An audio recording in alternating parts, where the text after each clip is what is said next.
Hi, I'm Andy Alloway. I'm the owner of DEEB Realty. I just got back from Lincoln for 3 days from being at the Nebraska Realtors Association fall meetings. Great experience as always. The staff does a wonderful job, and it was great to see many of you down there from classes to committee meetings, board meetings, and all kinds of things that they do.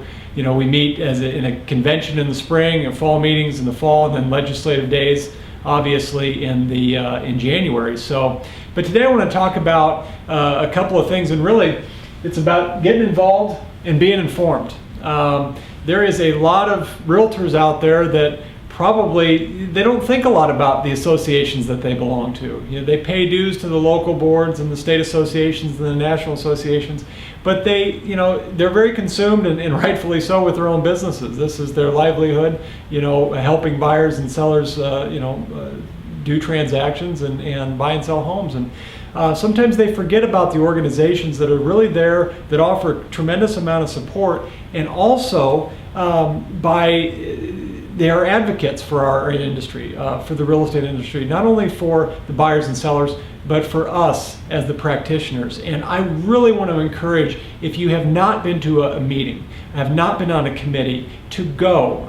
If you're a manager out there, we talked about this down there, a lot of us, drag somebody who's never been there before, because you're going to find out that our industry is so much bigger than just necessarily what you do every day, which obviously is the most important thing, but just to attend a committee meeting to see what's going on in the governmental affairs and how that would affect your business.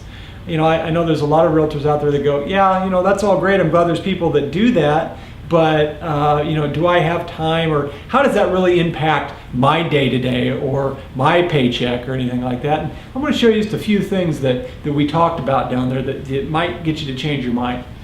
Things like this. The tax reform is a big topic nationally now, but also statewide, with potential, property tax elimination or state income tax, I should say, elimination. That was a big talk last year. Well, they're still looking at ways to do that. Well, some of the suggestions and things that were possibly floated or mentioned would be, tax on property sales, maybe at 2%. That means every deal that you do, your sellers would be taxed on 2%.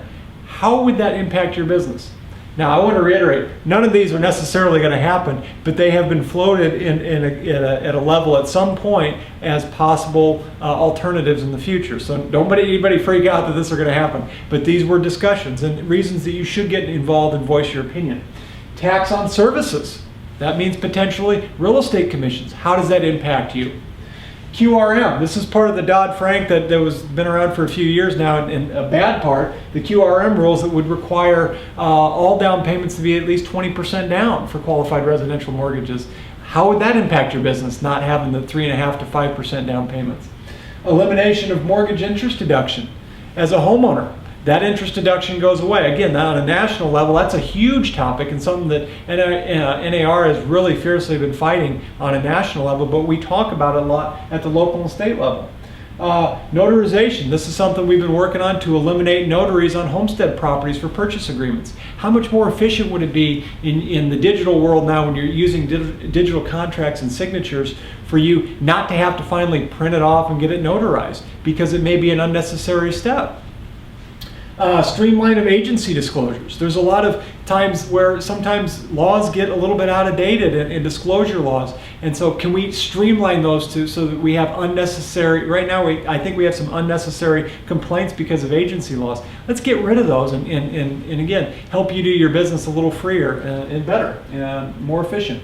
CMAs for clients. This is an issue for tax purposes. That became an issue over the last year, or came to our attention, that we can't provide just a general CMA for our clients for protesting of taxes. That's against our state law and statutes. How do we want to change those types of things? So we're advocates of that. And it's the 100-year anniversary of our code of ethics, and sometimes people don't give a lot of thought to that. But I'll tell you what, when in our business, when having that safe dealing, or having a good transaction with somebody, and knowing that this is the right thing to always be doing, but to have that enforcement mechanism if somebody isn't doing something right, it's really a great thing to have. And I know most people don't think about it a lot, but if you really go back and read the Code of Ethics, it does provide us a great structure and framework for us to all interact as professionals and practitioners in our industry. So I would highly encourage you to get involved in our business. If you wanted more information on how you can get involved, both locally or on the state level, please give me a call. I'd love to tell you more or drag you to the meeting if that's the case. So I hope you enjoyed what I had for you today, and thanks for watching.